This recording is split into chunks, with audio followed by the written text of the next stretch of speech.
You ever feel like your life is a story someone else is writing? Like you're playing a role in a script you didn't choose? That's what my first trimester felt like.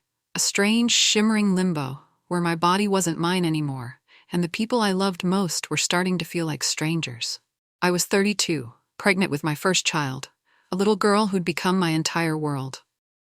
But there was a shadow creeping in, a prickle of unease I couldn't shake, like the hum of a storm you know is coming.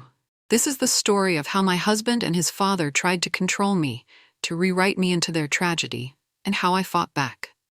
Not with screams or fists, but with something quieter, stronger, my own survival. Let's start at the beginning.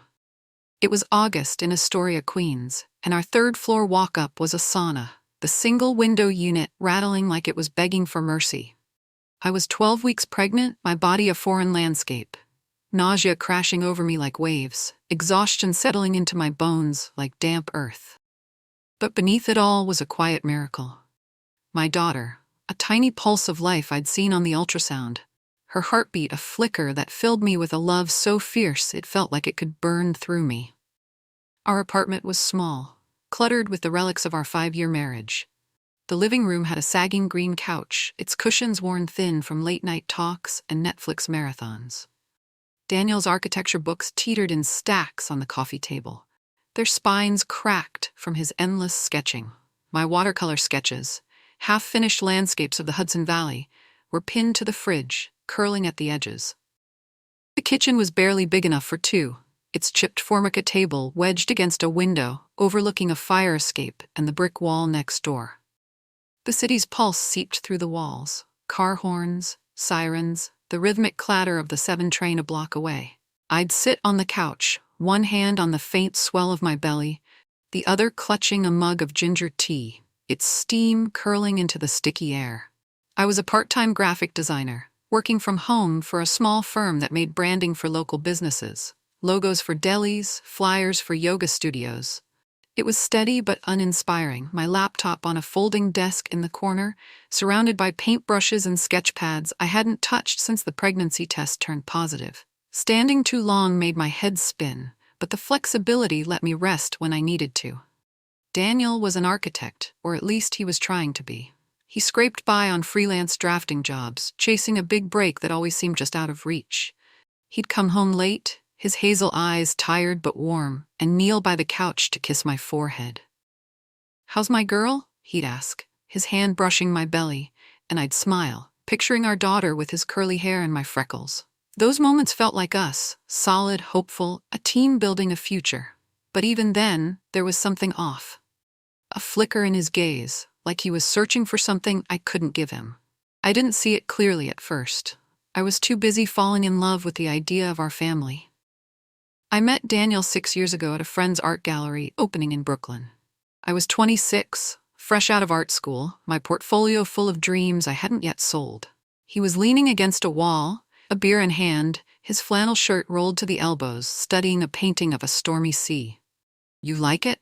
I asked, nodding at the canvas. He grinned, his eyes crinkling, and said, "It's chaotic, but there's something honest about it." We talked for hours, about art, ambition, the way New York could chew you up and spit you out. He told me about his mother, Ellen, who died giving birth to him, and his father, Richard, who raised him alone. "Dad's my hero," he said, his voice thick with pride. "He gave up everything for me." I nodded, my heart softening, not yet seeing the shadow that story would cast. By the end of the night, he'd asked for my number, and I gave it without hesitation. He was charming, earnest, a little lost, like me. Our first date was at a diner in Astoria, sharing greasy fries and stories about our childhoods. I told him about growing up in upstate New York, my mom's farmhouse filled with quilts and books, my dad's absence after their divorce when I was 10. He listened, his eyes steady, and when he reached for my hand across the table, I felt seen. That was Daniel back then, someone who made the world feel bigger, brighter. God, I fell hard. By our 2nd year together, we were married, a small ceremony in Central Park with cherry blossoms falling like confetti. I wore a simple white dress, he wore a suit that was slightly too big, and we laughed through our vows, promising forever. We moved into the Queen's apartment, built a life of late-night talks and lazy Sundays. I thought we were solid, that nothing could shake us. But stories have a way of twisting, don't they? The pregnancy brought changes, not just in my body, but in Daniel.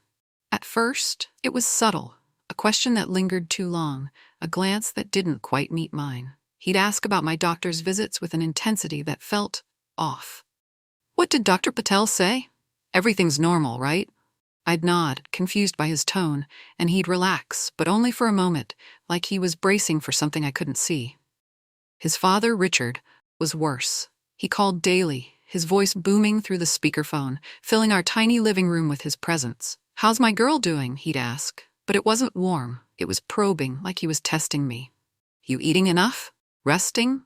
You know how delicate this time is." I'd force a laugh, chalking it up to his overbearing nature.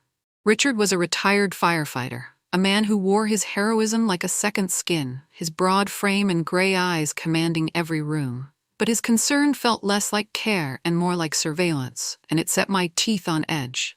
I mean, I get it. Grandpas get excited, right? But this wasn't excitement. This was something else. Ellen's death was the cornerstone of their family, a myth told and retold with reverence. A placental abruption, sudden and catastrophic, that left Richard a widower and Daniel motherless. Richard recounted it at every family gathering, Thanksgiving, Christmas, Daniel's birthday dinners, his voice heavy with grief and pride. "She was so vibrant," he'd say, his gray eyes distant. "Right until the end." I'd heard it so many times it felt like a prayer, a story that defined them.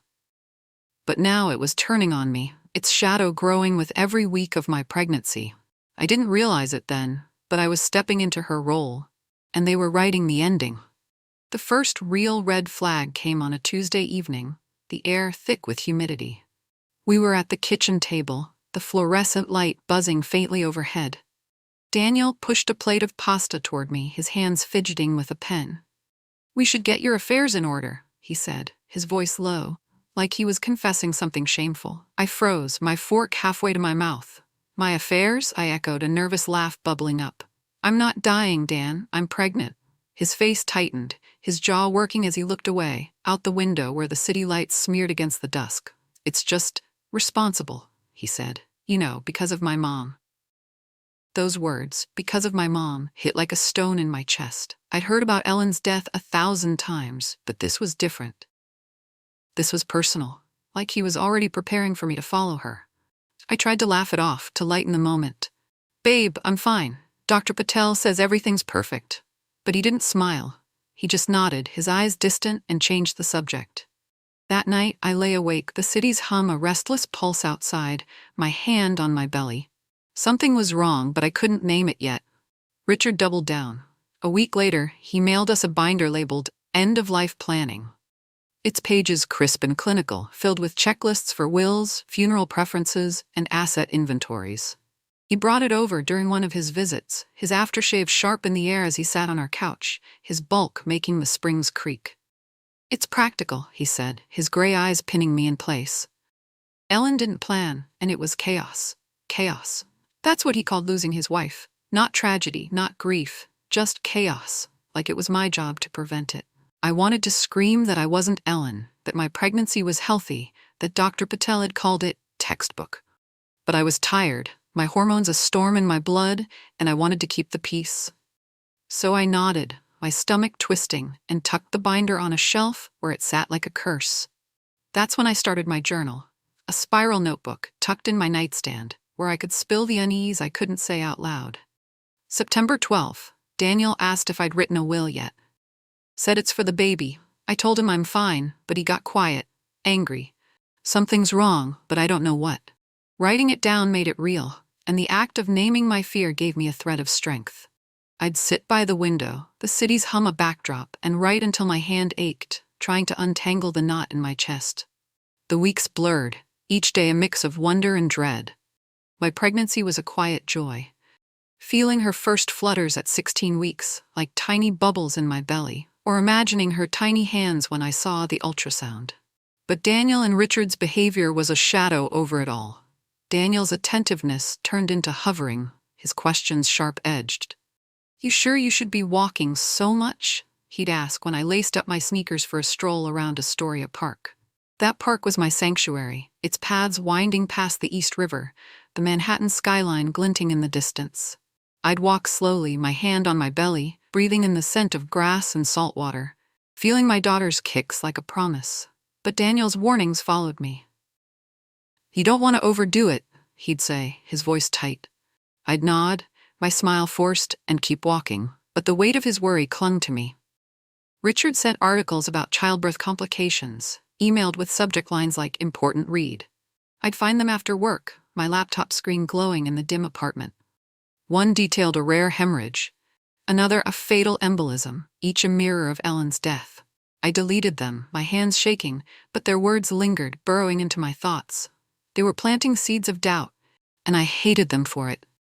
I needed an anchor, someone to cut through the fog. That's where Mia came in. She was a photographer, brash and loyal, with a laugh that could fill a room. We'd met at a local art fair, bonding over our love of bold colors and bad coffee. We'd meet at a cafe on 30th Avenue, its windows steamed from the espresso machine, and I'd spill my fears over mugs of chai. "They're acting like I'm already dead," I told her one afternoon, my voice low.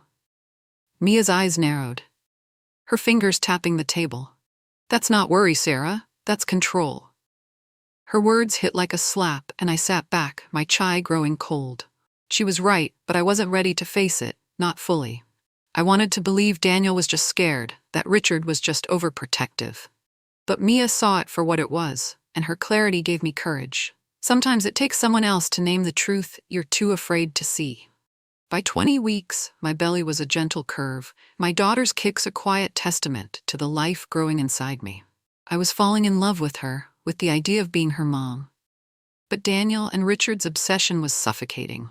Their words a constant drumbeat, in case, in case, in case.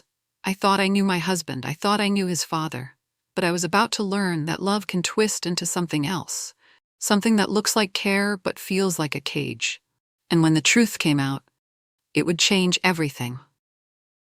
The second trimester should have been a time of joy, feeling my daughter's kicks grow stronger, picking out names. We settled on Lily, dreaming of her future. But Daniel and Richard's behavior turned it into a battlefield. Their concern wasn't concern anymore, it was control. A relentless need to script my pregnancy into Ellen's tragedy. At 22 weeks, they insisted I meet with their family lawyer, a dour man named Mr. Callahan, to draft a will. We were in the kitchen, the smell of burnt toast lingering from breakfast. "It's for the baby," Daniel said, his tone coaxing, but his eyes were hard, like flint. I crossed my arms, my belly just starting to show under my sweater. "I'm not doing this," I said, my voice shaking. "I'm fine. The baby's fine." His face flushed, and he stormed out, slamming the door so hard the windows rattled. The sound echoed in my skull, and I sank into a chair, my breath shallow. What is happening to us? I thought, my hand on my belly, where Lily's flutters felt like a secret shared between us. The fights escalated, each one sharper, deeper. One evening, I sat at the kitchen table, the fluorescent light buzzing like a trapped insect. I'd just returned from a prenatal appointment with Dr. Patel, who'd smiled and said, "Everything's perfect, Sarah." I wanted to share that lightness with Daniel, to pull him into it. Instead, I braced for battle. "I'm thinking about the birth plan," I said, my voice careful. "I want an epidural. Dr. Patel says it's safe." His head snapped up, his face going pale, then red. "You can't," he snapped, his voice low but sharp. "It's too risky. You could die." The word die hung in the air, heavy as lead. I stared at him, my mouth dry, the kitchen closing in. "Dan, that's not true," I said, my hands trembling. "Epidurals are standard. I'm not at risk." He stood, pacing the small space, his hands raking through his hair. "You don't get it?" he shouted. "You don't know what it's like to lose someone like that."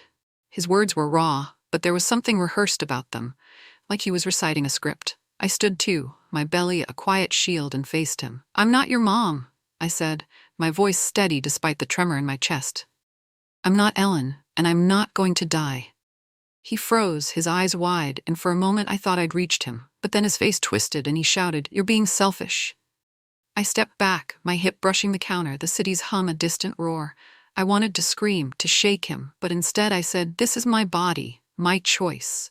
He stormed out, the door slamming, and I sank into a chair, my journal open. October 3rd. He's not listening. He's not seeing me. It's like I'm already gone. Richard didn't let up. An hour after the epidural fight, he called, his voice cutting through the speakerphone like a blade. "An epidural?" he said, his tone icy. "You're playing with fire, Sarah. You need to listen to Daniel. He knows what's at stake."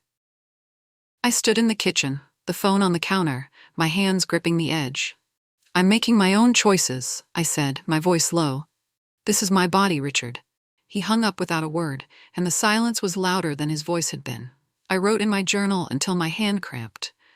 "They're trying to control me, to make me Ellen. I won't let them." The next week, Richard sent a package, a leather-bound photo album labeled Ellen's Legacy. Inside were pictures of her, smiling at a beach, pregnant in a sundress, holding a bouquet at her wedding. A note was tucked inside, in his blocky handwriting. "She was like you, Sarah. Don't make her mistakes." I sat on the couch, the album heavy in my lap, my stomach churning. The photos were beautiful, but they felt like a trap, a way to pull me into her story. I shoved the album into a closet, my hands shaking, but the images lingered, haunting me. I met Mia at Astoria Park, needing her to ground me.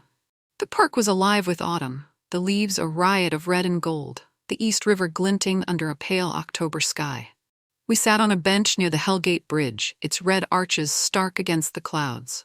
I told her about the epidural fight, Richard's album, the binder still sitting on our shelf like a curse. "Sarah," she said, her voice low, "this isn't normal. They're not worried, they're obsessed. It's like they want you to die to fit their story." Her words were a punch, stealing my breath. I looked out at the river, the current steady and unyielding, and felt a truth settle in my bones. She was right. They weren't protecting me. They were scripting my tragedy. That moment changed everything. I wasn't just fighting for my body anymore. I was fighting for my life. At 28 weeks, the final betrayal came. Daniel had been claiming he was seeing a therapist to work through his fears. Every Wednesday at 6 p.m., he'd leave the apartment, his coat slung over his shoulder, returning with vague updates about progress. I wanted to believe him, clung to the hope that he was fighting for us, but doubt gnawed at me. His stories were too pat, too rehearsed, and he never mentioned a therapist's name. One night, I couldn't sleep, the city's hum a restless pulse outside. I found his phone on the kitchen counter, its screen glowing with a text from Richard. "Good job keeping up the therapy story. She's buying it." My blood went cold, my hands trembling as I unlocked the phone. Messages stretched back months. Richard coaching Daniel to lie, to manipulate me, to keep me in line. "She needs to accept her role," Richard wrote. "Like Ellen did." Another, "Don't let her fight the will. It's for the baby." The words burned, a betrayal so sharp it stole my breath. I confronted him that night, the apartment dark except for the kitchen light. "You lied to me," I said, holding his phone, the screen still glowing. "You never went to therapy." His face crumpled, but not with guilt, with defiance. He stood, his eyes flashing. "You don't understand," he said. "Dad's right. You're gonna die, Sarah, just like Mom, and I need to be ready."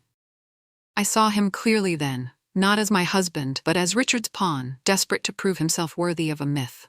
"You have a choice," I said, my voice low and lethal. "Real therapy or I'm gone." He stared at me, his eyes empty, and said, "I choose Dad." That was the moment I knew I had to leave.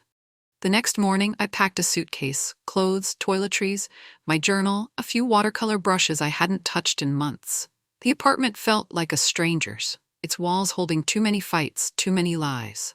I called Mia, my voice shaking. "I'm leaving," I said. "Can you help me get to my mom's?" She was at my door in 20 minutes, her car idling outside. We loaded my things in silence, the city waking around us, horns and voices a distant hum. "You're doing the right thing," she said, her hand on my shoulder as we drove away. I looked back at the building, its brick facade fading in the rear view, and felt a strange mix of grief and relief. The drive to my mom's farmhouse in upstate New York was a 3-hour blur of autumn leaves. Red, gold, orange, flashing past the windows like a painting I couldn't finish. Mom's farmhouse was a haven, its white clapboard glowing in the late morning light, the air sharp with pine and wood smoke. She met me at the door, her gray hair pulled into a loose bun, her arms open. "You're home," she said, and I collapsed into her embrace, my tears soaking her sweater. For the first time in months, I felt safe. At 32 weeks, I found something that changed everything. I was in Mom's attic storing my things when I came across the box of Ellen's belongings Richard had brought to our apartment. Curiosity, or defiance, pulled me to it.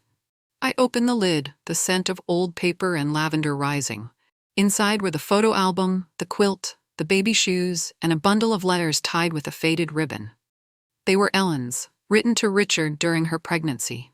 "I'm scared, but so excited," she wrote in one. Another, closer to her due date, was heavier. "The doctor says everything's fine, but you keep talking about worst cases. I need you to believe in me." The final letter, days before her death, was a gut punch. "You're suffocating me. I love you, but your fear is drowning us. I need space to breathe." I sat back, my heart pounding, the attic's shadows closing in. Ellen had been fighting, just like me, against Richard's need to control her. I hid the letters in my journal and wrote, December 1. Ellen saw it too. Richard's not grieving, he's obsessed with repeating the past, and Daniel's letting him.